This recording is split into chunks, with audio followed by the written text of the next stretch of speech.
Salamat ta sa Diyos, no, sa laing panahon ug higayon nga iyang gihatag nato. Salamat ta sa atong kinabuhi nga gihatag niya nato. Salamat ta sa Ginoo nakasimba ta ning sabaduhang buntag nga nakapamisa sa ta alang sa mga kalaging taon ni atong nipahulay na labi na itong ubang mga kalag nga nakalimtan. So maapil sa atong whole soul nga pamisa, no, hinaota nga lason sila sa Ginoo atong mga kaila higala nato namatay basin pag walay nagampo nila sila sa pagalwason sa Ginoo. Nyata din paduong ta sa simbahan, no, kay tuwa dito akong motor akong gibilin. So sa mga panato dito, no, si nulinggo usa sa mga activity dito sa kuan isgot lagi mi sa bahin aning pagamatay ni Kristo nga namapil ang iyang pagkadiyos pagamatay niya siya kay usa man siya sa nagsunod ana nya nagkuti-kuti na to nga unsa mo jud ning pagaunsa agad namatay wa kanang pulong nga kinahanglan jud patinaw.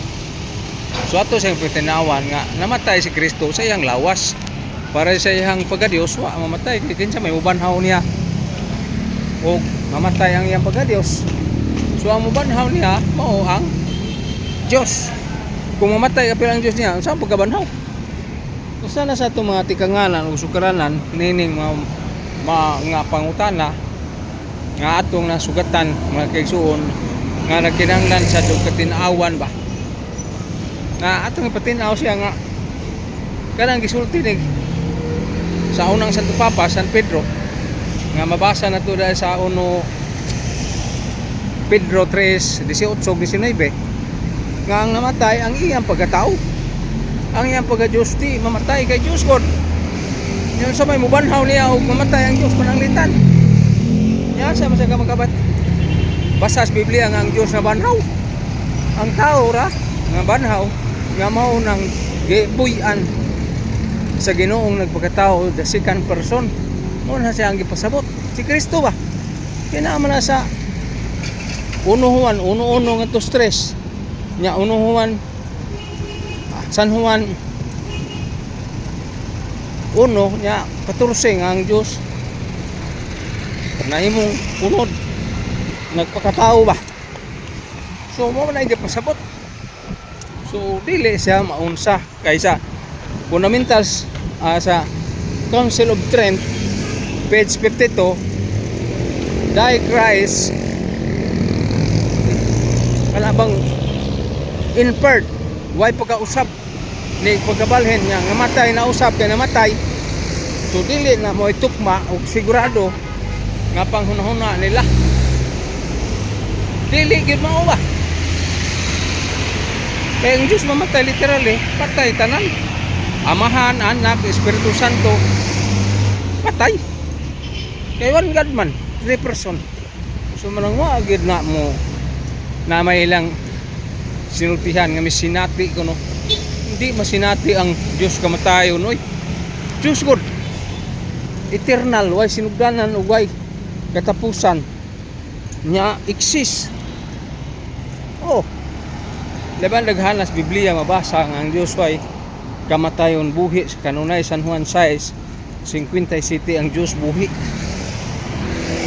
mo na si kalawat na siyang Eucharistia buhi nga tinapay bisan og gipatay kanunay buhi na nasa konsagrasyon sa panubino mga kaigsunan na natas spill doon sa kagawas kaya magkuha ta sa atong motor. So mao na mga kaigsunan ato bang nauna-on ug maayo ba ingon man ng si Brad nga garbo nga ni mo ipasigarbo mo na nga di na nimo tunlon ang imong sayop, mo lang pandayunan. Tinuod kaning mga advocate sa gaday literal garbo na. Unsa ang pagdepensa nga si Kristo namatay sa iglesia ni Kristo nga mao man atake. Ang iyong Dios gigutom, ang iyong Dios gikapoy, ang iyong Dios giuhaw, ang iyong Dios namatay. Nada ba Dios namatay? Baruganan man na sa iglesia ni Kristo. Ug kini sila pariha og baruganan sa iglesia ni Kristo kanang God died literal. Nya kupupur ba ni sila? Kanang inyong baruganan pariha man na sa iglesia ni Kristo. Pariha ra mo ana. Patyon yung ang Diyos nga way kamatayon. So mo na mga kaigsunan, sumpaki na sa Bible nya gawas pa na ang mga dokumento simbahan o doktrina samot niya na uga sumpaki. Ingon to si Father di ginamatuon ako nga ang Diyos mamatay literally. Bisa makatuon na nga ang Diyos way kamatayon nimong patyon. Nga naman ikinaiya na sa Diyos nga way kamatayon. Nga naman sa Espiritu siya. San Juan 4:24. So mo na makaingon ta mga kaigsunan, irihis gyud na panudluwa, sayop gyud na panudluwa, sama ra gyud na sayawa nga nagtinguha pagpatay ni Kristo. Gisulti nga ni Kristo, tinguha mo sa kung kamatayon. Asa man na mabasa nimo? Naamra San Juan 2:19-21. Gubah ninyo ning templo kay tulo ka adlaw ako ning pabangunon.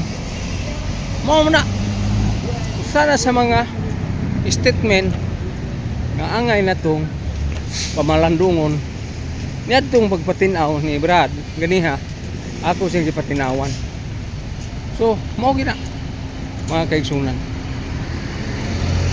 sumpaki gina sa kabubuton sa Dios ug mao nang ingon ng simbahan nga irihis ng magsulti ng ang Dios mamatay literal. Why Diyos mamatay oy? Hindi na siya Diyos kay tirugdan man siya kinabuhi. Siya may naghatag kinabuhi sa tao niya mamatay. Sumpaki na mga kaigsunan. Sayop na. Mao nga ingong simbahan irihis na nga panudlo. Sayop kapanudluan niya. Bising nahibaw na sa kamaturan, murag-mulagom lang naong ba? Mulagom lang ang naong tungod kay pugnan. Uwilag yung ipatuo sa mga tao nga ang Diyos literally namatay. Ambot lang kaning mga membro. So naman tayo nabatian nga kini sila ma-prove na lang ning ilahang kairihes. Di na sila pagkumpisalo sa Pilipinas. Adto na sila pagkumpisala dito sa Vatican.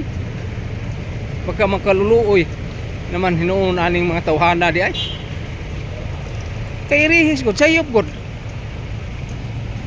Mo na yung sa sisilot nila. Kana og mahitabo na para naman itong himbatian. Nga mao na madangatan ani nilang gaday literal.